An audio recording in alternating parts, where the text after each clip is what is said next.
আস্তে আস্তে আস্তে আস্তে আনার ভাই মুসলিম সাহেব আমরা তো দেখা না আপনার কাছে দেখা যায়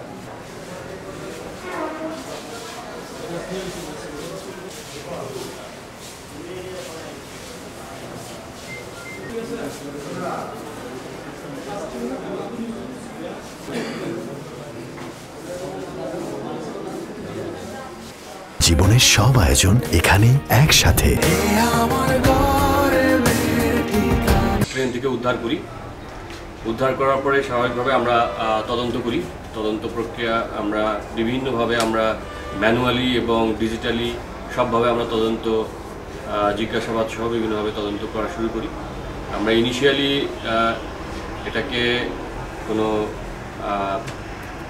পারস্পরিক দ্বন্দ্বের ভিত্তিতে হত্যাকাণ্ড হিসাবে আমরা এটা তদন্ত শুরু করি। তদন্ত শুরু করার পরে আমরা ওই একই ঘটনার দিনই আমরা তার ভিকটিমের যে পিতা করুণা রয় সরকার, উনি আমাদের ফতুল্লা থানায় বাদী হয়ে একটা মামলা করেন।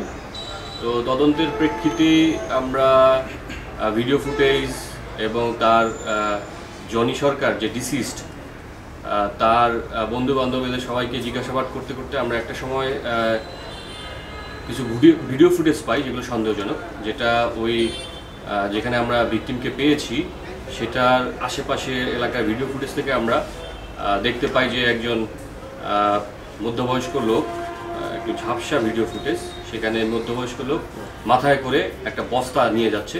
যে বস্তাটার সাথে রাতের বেলায় যে 2টার সময় যে ঘটনা, এই বস্তাটার সাথে আমাদের যে উদ্ধারকৃত লাশের বস্তা, এই বস্তার সব কিছু মিলে যায়। তো আমরা ভিডিও ফুটেজ আরও ভালো করে অ্যানালাইসিস করতে করতে একটা সময় আমাদের সন্দেহ হয় যে এই ঘটনায় যে লাশটা মাথায় করে ক্যারি করে ডাম্পিং করার জন্য নিয়ে গেছে, সেটা তার বাবার সাথে, ভিকটিমের বাবার চেহারার সাথে, আকার আকৃতি, চলাফেরা এগুলোর সাথে মিলে যায়। তো পরবর্তীতে আমরা তার ভিকটিমের বাবা এবং মা দুজনকে আমরা নিয়ে এসে জিজ্ঞাসাবাদ করার একটা স্টেজে তারা ইমোশনাল হয়ে তাদের ঘটনাটা স্বীকার করে যে তার ছেলে জনি সরকার, সে দীর্ঘদিন ধরে মাদকাসক্ত ছিল এবং বখাটে স্বভাবের ছিল। পাশাপাশি সে কোনো কাজ করতো না। তার এই বাবা যে হচ্ছে সিকিউরিটি গার্ডের কাজ করে ওসমানী ক্রিকেট স্টেডিয়ামে, এবং মা হাউসওয়াইফ আনিতা সরকার, তাদের উপর রেগুলার সে নেশার টাকা পয়সার জন্য অত্যাচার করত। সেটা দীর্ঘদিন ধরে করে আসছিল, অত্যাচারে অতিষ্ঠ ছিল। তো সর্বশেষ আমাদের ঘটনা যে রাতে ঘটেছে 16 তারিখ সোমবার রাতে, সেদিনেও একই ঘটনা ঘটিয়েছিল।